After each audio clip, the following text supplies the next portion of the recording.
క్రమం చాలామంది ఇంటెలెక్చువల్స్ ఉన్నారు. వాళ్ళందరూ కూడా మంచంలో సుఖం లేదు, మానవత్వానికి మడగలేదని నేటి రోజుల్లో క్రైస్తవ సమాజంపై జరుగుతున్న దాడులు ఎంత దారుణమో ఎంత భయంకరంగా ఉన్నో చూస్తున్నాం. అందుకు భిన్నంగానే ప్రవీణ్ పగడాలన్న గారు సత్యం కోసం అన్వేషించిండు, సత్యాన్ని ఈ సమాజానికి చెప్పిండు. ఆయన ఏ అయితే అత్యున్నతమైన న్యాయస్థానం సుప్రీంకోర్టు ఉందో, సుప్రీంకోర్టులో ఆయన వేసినటువంటి పిటిషన్ న్యాయం గెలిచింది. ఇది ప్రవీణ్ పగడాలన్న న్యాయమైనటువంటి కోరిక. ఇక్కడ ఆయన బ్రతికి లేకపోయినా కూడా ఆయన మాటలు, ఆయన చేసిన పోరాటము నిరంతరం క్రైస్తవ సమాజానికి ఎప్పుడు కూడా ఉంటుందనేటువంటి నేపథ్యం ఉంది. అత్యున్నతమైన న్యాయస్థానంలో ఆయన పోరాడినటువంటి తీరు, ఆయన పెట్టినటువంటి అనేకమైనటువంటి జడ్జిమెంట్లు అన్నీ కూడా వచ్చాయి. దానికి సంబంధించిన ప్రధాన వార్త కూడా రాయడం జరిగింది. క్రైస్తవులపై జరుగుతున్న దాడులను ఎప్పటికప్పుడు తిప్పికొట్టాలి. సుప్రీం ధర్మాసనం తీర్పు శిరోధైర్యం. సుప్రీంకోర్టులో భారత రాజ్యాంగం గర్వించి విజయం సాధించింది. చూసినవా, సుప్రీంకోర్టులో ఏమైంది? భారత రాజ్యాంగం గర్వించి విజయం సాధించింది. అన్వేషణ పిటిషన్ మతోన్మాదుల కుట్రను మట్టి గర్పించిన సుప్రీంకోర్టు. ప్రభుత్వాల పద్ధతి తప్పితే న్యాయస్థానాలు రక్షణ కల్పిస్తాయి. అన్ని మతాల సామరస్య స్వేచ్ఛకు భంగం కలగకూడదు. రాజ్యాంగం హక్కులను విరుద్ధంగా క్రైస్తవులు ఎప్పుడు నడుచుకోలేరు. హైదరాబాద్ జంటగల క్రైస్తవ ప్రముఖుల సమావేశం సక్సెస్. క్రైస్తవ ప్రముఖులు కదిలి వచ్చిన ఐక్యతను చాటారు. డాక్టర్ బరిగెల శివ ప్రధానంగా రాసిన నేపథ్యం ఇది. మన పత్రిక, మన టీవీ ఛానల్, అందుకోసమే ప్రధానంగా రాసిన వార్త. ఏమైపోయింది? సుప్రీంకోర్టు కూడా ధర్మాసనం తీర్పిచ్చింది. ఏ మతాలు ఎవరైనా కూడా వాళ్ళ స్వేచ్ఛను బంధించేటువంటి సందర్భాలు మతాలు చేస్తే సుప్రీం ధర్మాసనం న్యాయం చేస్తుంది. అందుకోసమే ప్రధాన వార్త రాయడం జరిగింది. మంచంలోకి సుఖం లేదు, మానవత్వానికి మడగడలేదని నేటి రోజుల్లో క్రైస్తవ సమాజంపై జరుగుతున్న దాడిలో దృష్ట్యా చరిత్ర పూటలని తిరగరాసిన మంచోడు సుఖంగా ఉన్నట్లు ఎక్కడ లేదని డాక్టర్ బరిగెల శివ వివరించారు. శనివారం సికింద్రాబాద్ హరియాణ కళాభవన్లో జరిగిన క్రైస్తవుల ఐక్యత వర్ధిల్లాలి, క్రైస్తవ సంఘాలన్నీ ఏకం కావాలి, జంట నగరాల క్రైస్తవులారా ఏకం కాండి, క్రైస్తవ సమాజం ఐక్యమతం చాటుదామనే ప్రధాన అంశాల మూలంగా నిర్వహించబడిన క్రైస్తవ సంఘ కాపరులు, క్రైస్తవ మేధావులు సమావేశాలు తెలుగు రాష్ట్రాల్లో గల క్రైస్తవ సమాజానికి ధైర్యాన్ని అందించడం కోసం కదిలి వచ్చిన క్రైస్తవ మేధావులకు అభినందనలు తెలియజేశారు. తెలుగు రాష్ట్రాలతో పాటు వివిధ రాష్ట్రాల్లో అన్ని ప్రధాన ప్రాంతాల్లోని క్రైస్తవ సంఘ కాపరులు, క్రైస్తవ మేధావులు సమావేశానికి హాజరై ఐక్యతను చాటారన్నారు. సభ ప్రాంగణంలో జరిగిన సమావేశంలో మేధావులంతా మాట్లాడుతూ క్రైస్తవుల ఐక్యతను చాటడం కోసం ప్రతి ఒక్కరూ ముందుకు రావాలని పిలుపునివ్వడం జరిగిందన్నారు. క్రైస్తవుల హెచ్చుతగ్గులు లేకుండా, తారతమ్యం భేదం లేకుండా, పెద్ద చిన్న అనే భేదాభిప్రాయాలు పక్కన పెట్టి అందరం కలిసికట్టుగా క్రైస్తవులపై జరుగుతున్న దాడులను అరికట్టబడే విధంగా క్రైస్తవుల రక్షణ కోసం ముందుకు సాగాలని నిర్ణయించాలని తెలిపారు. మత విద్వేషాలు రెచ్చగొట్టబడే విధంగా సుప్రీంకోర్టులో వివిధ రాష్ట్రాల చట్టవిరుద్ధమైన మత మార్పిడి నిర్మూలనపై రాష్ట్రాలకు ఆదేశాలు జారీ చేయాలని వేయబడిన కేసులు అత్యున్నత న్యాయస్థానం సుప్రీంకోర్టు న్యాయమూర్తి కేసుల ఆధారాలను పరిశీలించి చివరి వాదనలు పూర్తయ్యాక రాజ్యాంగానికి విరుద్ధంగా వేయబడ్డ ఏ కేసు నిలవలేదని ప్రపంచ దేశాలకు చాటి చెప్పే విధంగా గణనీయమైన తీర్పును వెల్లడించినట్లు సభలోని మేధావులంతా గర్వపడ్డారన్నారు. భారత రాజ్యాంగం కల్పించిన హక్కుల్లో భాగంగా 18 సంవత్సరాలు నిండిన ప్రతి యువతి యువకుడు వాళ్ళకి ఇష్టమైన మతాన్ని స్వీకరించుకునే హక్కులు ఉన్నాయని, దానికి విరుద్ధంగా ఎలాంటి సాక్ష్యాధారాలు లేని కేసుల న్యాయస్థానంలో వేస్తూ అత్యున్నతమైన న్యాయస్థానం సమయంలో వృధా చేయొద్దని, అలాంటి తప్పుడు పనులకు పాల్పడితే కఠినమైన చర్యలు తీసుకోవాల్సి వస్తుందని సుప్రీం ధర్మాసనం హెచ్చరించిన ప్రపంచ క్రైస్తవులు ఎంతో గర్విస్తున్నారు. ముఖ్యంగా క్రైస్తవులపై, దళిత క్రైస్తవులపై, భోజనులపై జరుగుతున్న మతోన్మాద దాడులు దేశవ్యాప్తంగా చర్చనీయంగా మారిన సందర్భంలో సుప్రీంకోర్టు తీర్పు ఒక్కసారిగా వెలుగులోకి రావడం యావత్ భారతదేశం నివ్వెరపోయిందన్నారు. వ్యక్తిగత స్వేచ్ఛకు భంగం కలిగించే విధంగా ఎవరు ప్రయత్నించినా కఠినమైన చర్యలు తీసుకోబడతాయని సుప్రీంకోర్టు వెలువరించిన తీర్పు ఆధారాలు ప్రధానంగా మారాయన్నారు. తెలుగు రాష్ట్రాలు ఒక్కసారిగా కలిసివేసిన డాక్టర్ ప్రవీణ్ పగడాల హత్య కేసుపై న్యాయపోవడం కొనసాగిస్తున్న క్రైస్తవులకు సుప్రీంకోర్టు తీర్పు ధైర్యాన్నిచ్చిందన్నారు. క్రూరంగా హత్య చేయబడిన ప్రవీణ్ పగడాల హత్యను ప్రభుత్వాలు మరిచిన క్రైస్తవ సమాజం ఎన్నటికీ మరవదని, న్యాయం జరిగే వరకు నిరంతర పోరాటం కొనసాగిస్తూ ఉంటామని సభ వేదిక ద్వారా ఆంధ్రప్రదేశ్ ప్రభుత్వానికి ప్రత్యక్ష హెచ్చరికలు జారీ చేశారు. అధికారం చేతిలో ఉంటే ఏ విధంగానైనా సాగించుకోవచ్చని విషపూరితపు ప్రయత్నాలు కొనసాగించిన ఆంధ్రప్రదేశ్ ప్రభుత్వ పరిపాలన పరిస్థితి ప్రవీణ్ పగడాల మరణం దినదినానికి దిగజారుస్తూ హీనమైన స్థితికి చరిత్రహీనతకు దగ్గరగా చేర్చాయన్నారు. క్రైస్తవ సమాజంపై పెరుగుతున్న దాడులు ఇకనైనా అరికట్టబడాలని తెలుగు రాష్ట్రాల ప్రభుత్వాల విన్నవిస్తూ దాడులను నియంత్రించడం కోసం కఠినమైన చర్యలు తీసుకోవాలని సూచించారు. క్రైస్తవుల విచ్ఛిన్నమై క్రైస్తవులకు రక్షణ లేకుండా పోతుందని, క్రైస్తవుల తారతమ్య భేదం క్రైస్తవుల రక్షణకు దుర్వినియోగకరంగా మార్చబడుతుందని, దాని అంతటికీ క్రైస్తవ సమాజం తీవ్రంగా పనులకు తీసుకొని సవరణ చేసుకోవాల్సిన అవసరం ఎంతైనా ఉందన్నారు. క్రైస్తవులంతా రక్షణ వలయంలో నిలవాలంటే రాజులేని సాహసాలకు సిద్ధపడాలన్నారు.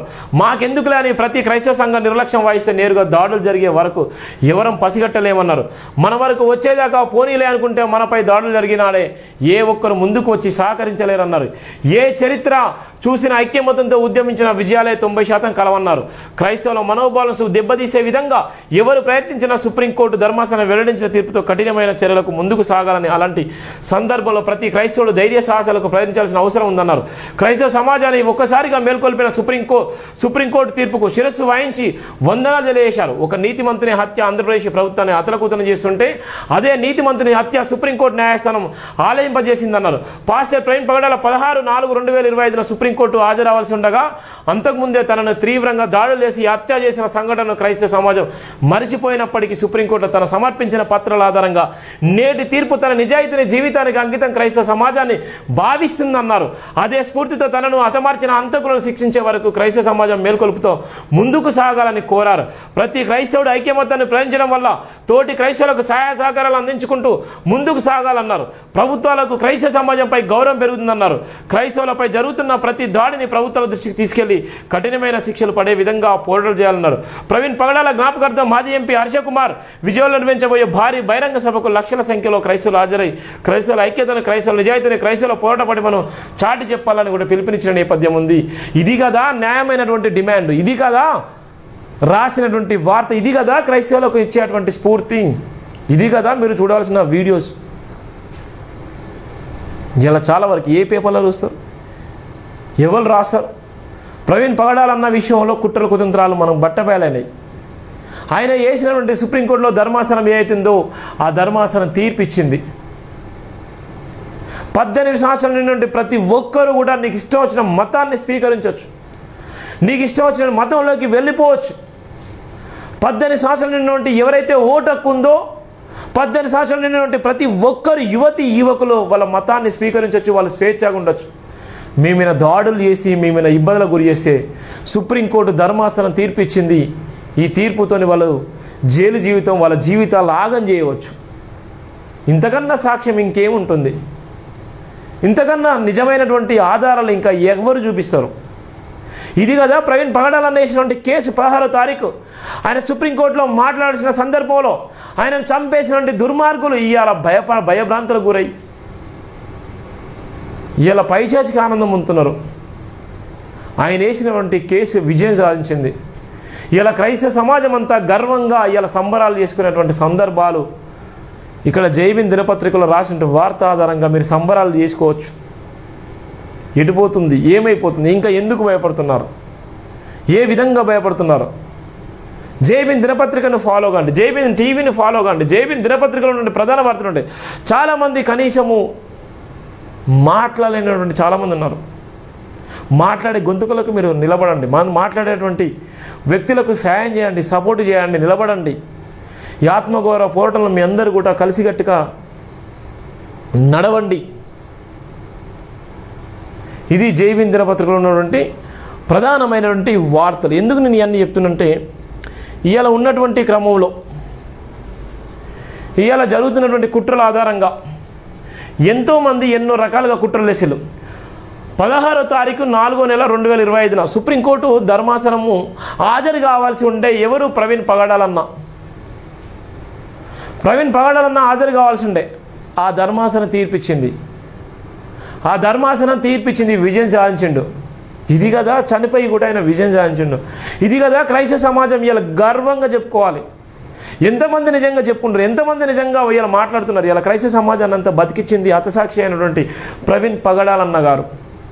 ఆయన చనిపోయినప్పుడు కూడా మళ్ళీ క్రైస్తవ సమాజాన్ని మేలు చేసిండు. ఆయన వేసినటువంటి కేసు విజయం సాధించింది. సుప్రీం ధర్మాసనం న్యాయం చేసింది. ఎంతో మతాలు ఎన్నో కుట్ర కుతంత్రాలు చేసినప్పటికీ సుప్రీంకోర్టు ధర్మాసనం న్యాయం వైపు నిలబడ్డాది. ఇది కదా ప్రవీణ్ పగడాలన్న చేసిన న్యాయము. ఎంతమందికి ఈ విషయం తెలుసు? ఎంతమంది క్రైస్తవ బిడ్డలకు ఈ విషయం తెలుసు? ఎంతమంది క్రైస్తవ పాస్టర్లకు, ఎంతమంది బిషపులు అని చెప్పుకున్నారు, ఎంతమంది నకిలీ పాస్టర్లకు, ఎంతమంది నకిలీ చర్చిలకు వెళ్ళినటువంటి చాలామంది మేధావులారా, ఈ వీడియో ఉంటే మీకు దమ్ము ఉంటే ధైర్యం చేసుకోండి. నేను చెప్పేటువంటి విజయం సాధించిన 18 సంవత్సరాల ప్రతి ఒక్కరు కూడా ఇష్టం వచ్చిన మతంలోకి వెళ్ళొచ్చు, ఇష్టం వచ్చిన మతాన్ని స్వీకరించవచ్చు, ఇష్టం వచ్చినటువంటి ఇష్టానుసారంగా మీరు బతకొచ్చు అని చెప్తున్నది ధర్మాసనం. ఏ అయితే ప్రవీణ్ పగడాలన్న 16వ తారీఖు 4వ నెల 2025లో హాజరవ్వాల్సినటువంటి ఆ సందర్భంలో ఆయనను హత్య చేయబడినటువంటి ఎవరైతే మతోన్మాదులు ఉన్నారో, ఎవరైతే డబ్బులు దండుకొని క్రైస్తవ సమాజాన్ని అబద్ధాలలోకి నెట్టేసేటువంటి ప్రయత్నం చేసిన వాళ్ళందరికీ కూడా ఈ వార్త మీకు